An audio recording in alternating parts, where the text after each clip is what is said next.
So till now we have seen 5 different notations. Okay, so if you remember them, they are theta, they are big O, then there is small o, there is big omega, and then there is small omega. Okay, so what they correspond to is that this roughly corresponds to equal to, this roughly corresponds to less than or equal to relation. Okay, and this corresponds to strictly less than relation. Okay, so and similarly this corresponds to roughly greater than or equal to relation, and this corresponds to strictly greater than relation. Okay, so when I say that say function fn uh, is equal to theta of gn.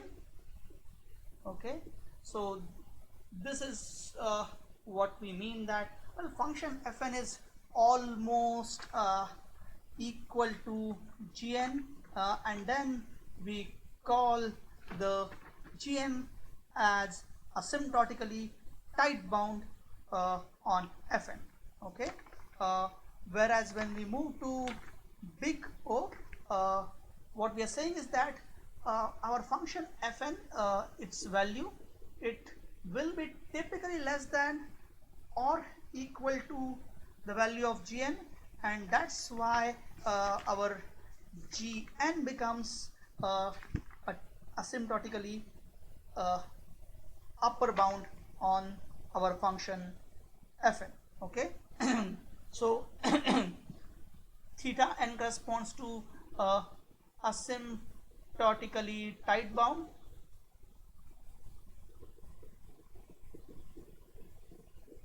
Big O becomes asymptotic upper bound.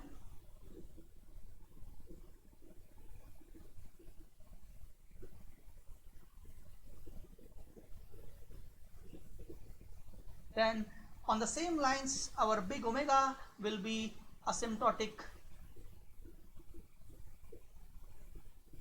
lower bound, because the relation is greater than or equal to. Okay, so when we say that function fn belongs to big omega of gn, what it means is that our function fn's value will be typically greater than or equal to gn, and gn is a asymptotic lower bound. Okay, and when we talk about small o, it is still asymptotic upper bound, but it is loose upper bound.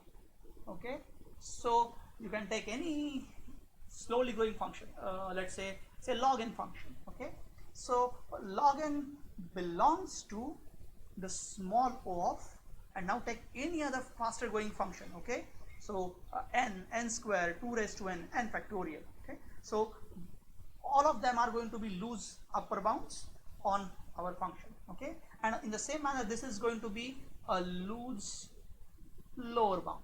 Okay, so if you take any fast growing function, let's say we take function 2 raised to n. Okay, and now any slow function that grows slowly, say log n square, or any polynomial function in n, they all will be the loose lower bound on our function. So if we look at all these notations, we can easily derive few properties. Okay, so there are 4 properties, 4 types of properties given. First is the transitivity, second is the reflexivity, third is symmetry, and fourth is transpose symmetry. Okay, so what do we mean by transitivity? Well, if A implies B, B implies C, then A implies C, something like that. Okay, so for example, if I know that function fn belongs to theta of gn, and if I also know that this gn belongs to theta of, take another function f g h, okay, hn, then if we know these both things, then we can say that our fn also belongs to theta of Hn.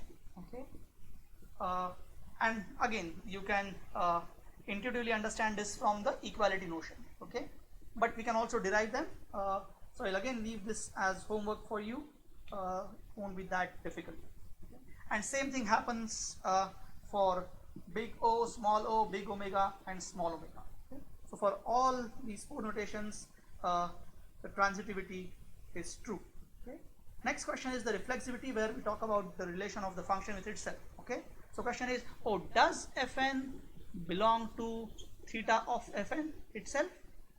Well, that's true, because you can always find the values of C1, C2 and N0 such that you satisfy that particular inequality of sandwiching the function between the two other functions. Okay? So Fn definitely belongs to theta of Fn. Again, you can understand it from intuitive equality notation associated with theta. Second question to ask is, oh, does Fn belong to big O of Fn? So can a function itself be a asymptotic upper bound for itself? Yes, it's true. Okay, if you draw any function and you multiply that function by a positive constant, say greater than 1, in that case the function itself becomes asymptotic upper bound for itself. And in the same manner, we can say that function Fn should also belong to the big omega of Fn. Can a function itself be a lower bound for itself?